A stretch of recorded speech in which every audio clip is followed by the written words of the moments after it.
पण ज्या दिवशी देशमुख कुटुंब म्हणून त्यावेळेसच बघू. सध्या मी त्या मॅटरमध्ये नाहीये. कारण त्याचं कारण असं की काय तुम्ही आता आरोपी होऊन देणार नसले आणि असे स्टेटमेंट देणार असले याचा अर्थ काय? काय त्या पापात वाटेकरी व्हायचं माहित असं. ओव्हरऑल तुम्ही सरकारच्या विरोधात सतत तुमच्या प्रश्नांच्यासाठी बोलत आला, टीका करत आला, पण यात फडणवीस यांना सतत टार्गेट केल्याची तुमची भाषा दिसते. पवार असतील, शिंदे असतील, हे मराठा नेते यांच्या विरोधात तितकं तीव्रतेने तुम्ही बोलत नाही. फडणवीसांच्या विरोधातच इतकं द्वेषाने बोलण्याचं काय कारण? सरकारमध्ये तर बाकी मराठा मंत्री आहेत, उपमुख्यमंत्री आहेत. बोलायचं नसेल तर तुमच्या माध्यमातून फडणवीस साहेबाला सांगतो, मराठ्यांचा द्वेष सोडा. नंबर क्रमांक 1. पहिलं, इतका द्वेष आणि आकाश आहे तुमच्यात ठासून भरलेला, फक्त ते दिसत नाही. तुम्ही दात काढता म्हणजे लोकांना वाटतं ह्यो सज्जन माणूस. ह्यो इतका माणूस विचित्र आहे की प्रचंड. त्यामुळे फडणवीस साहेबांनी सगळ्यात अगोदर मराठ्यांचा द्वेष सोडावा. आणि जर त्यांच्यात मराठ्याचा द्वेष नसेल तर त्यांनी मराठा आणि कुणबी एक हे JR काढावा. 58 लाख नोंदीचा तुमच्याकडे आधार आहे. 2, सगळ्या सोयरीची अंमलबजावणी करायची. हैदराबाद गॅजेट लागू करायचं. तुम्ही सगळ्या केसेस सरसकट मागे घ्यायच्या, शब्द दिलेल्या ते घ्यायचे.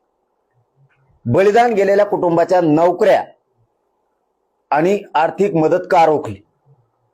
शिंदे समिती काम का करत नाही? 6वा मुद्दा, शिंदे समिती काम का करत नाही? आमचे नोंदी सापडलेल्या असून सुद्धा फडणवीस साहेबांनी प्रमाणपत्र देऊ नका असं महाराष्ट्रातल्या अधिकाऱ्यांना का सांगितलं? आमच्या व्हॅलिडिटी का रोखल्यात? याचे उत्तर आम्हाला पाहिजेत. आणि याचे उत्तर देण्यापेक्षा फडणवीस साहेबांनी या सगळ्या मागण्याची अंमलबजावणी करावी. आमचं त्यांचं शत्रुत्व नाही. तुम्ही म्हणलात दुसरं की तुम्हाला इतका तुम्ही त्यांनाच का बोलतात? राज्याचे प्रमुख ते आहेत, पहिल्यांदी पण तेच होते. आणि त्यांना इतका आकर्ष मराठ्यांचा का बोललो तर त्याचं कारण सांगतो. त्यांनी आमच्या आया बहिणीचे डोके फोडले. आमची आई बहीण सुद्धा सोडले नाही या माणसाने.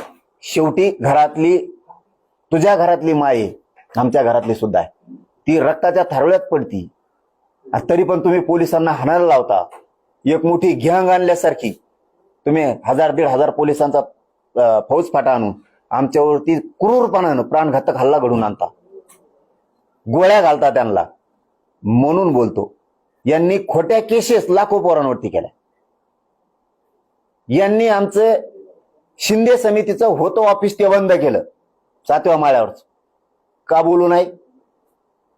यांनी आमच्या मराठा आरक्षणासाठी बलिदान दिलेल्या पोरांच्या माय माऊली घरी एकटी राहिली.